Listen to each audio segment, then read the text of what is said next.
applicants and employers view a particular job or judge its importance can have an enormous impact on the relationships they cultivate with one another. Differing views may also taint levels of motivation and commitment on both ends.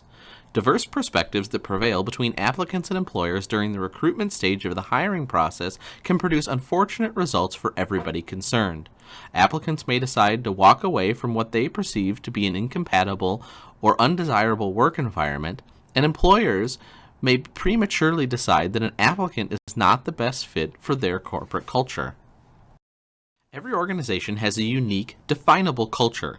That is, a specific environment characterized by a number of factors.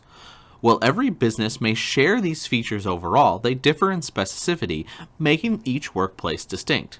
Think about some of your past jobs. Were the environments interchangeable?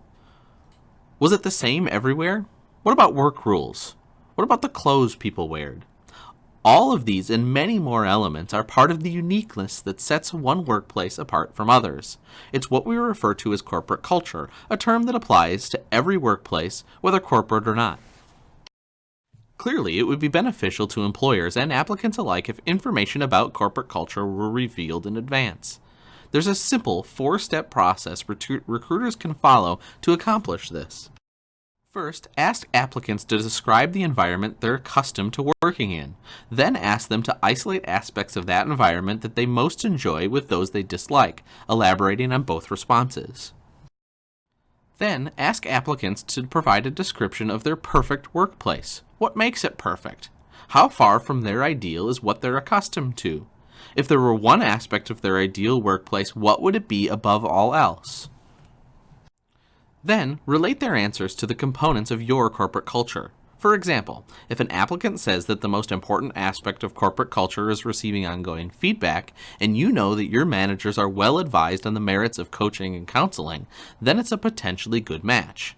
If, on the other hand, an applicant shares that he prefers to work on his own, seeking advice or assistance on an as-needed basis, then there could be a problem when you know the fact that your climate is that such managers tend to micromanage and the practice is not discouraged. Finally, discuss the elements that replicate what the applicant is accustomed to, as well as any that reflect his ideal work environment in relation to your own. Don't shy away from any negatives. It's better to talk about such matters now than getting there down the road.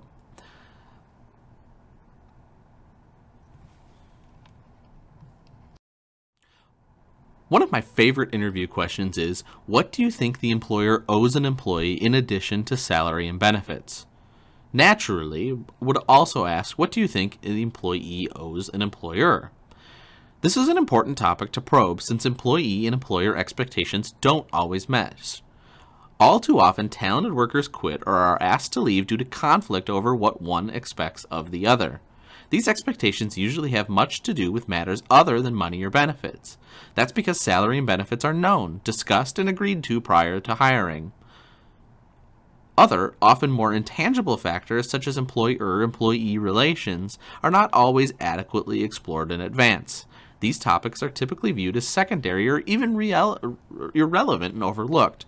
In truth, however, one person expects from another in a working relationship can measure success or failure in the future. The fact is that expectations matter. Perhaps the greatest source of friction between employees and employers lies in their respective expectations of one another.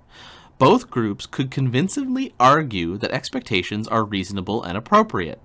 Unfortunately, expectations don't always mesh. The matter becomes even more complicated when you factor in the 4 generations that are in our workplace today. Employers would do well to become familiar with what members of each of these generations want and identify those that are consistent with their corporate culture. Beyond a specific set of tangible skills that match the need to perform a particular job, what do employers expect from their employees? Most identify a standard list of intangibles, including effective communication, analytical thinking, technical literacy, adaptability, interpersonal skills, multicultural awareness, organizational skills, problem-solving abilities, and teamwork. These can be all identified during the employment interview through carefully worded questions that lead to making an informed decision.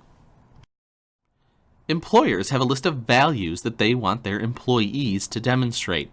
They consistently identify 10 categories of personality traits and practical characteristics they expect from their employees.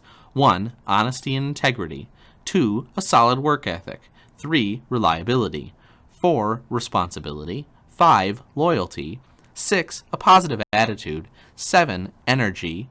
8. Self-motivation. 9. Professionalism. And finally 10. A willingness to take on additional tasks. After all is said and done, is there a way to align applicant expectation with those of employers? The answer is a resounding yes, assuming both sides are willing to do a little bit of work. Applicants may be able to piece together information available online about most companies to determine to some extent what employee traits the organization considers important. Then, they will need to compare those traits with their own to decide whether they want to proceed with the application process. They can also get some clues to whether the company is likely to value and meet their expectations by reading staff testimonials and talking with current or former employees. Of course, they can ask specific questions during the interview as well. For employers, the task begins with acknowledging typical generational personality traits and personal characteristics, while at the same time avoiding across-the-board assumptions.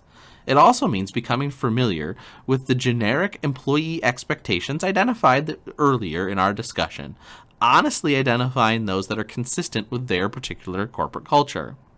Once those two steps have been accomplished, it will be left to interviewers to ask questions that reveal whether there's a match between a particular applicant and what they're looking for and what the employer will ultimately expect of that employee.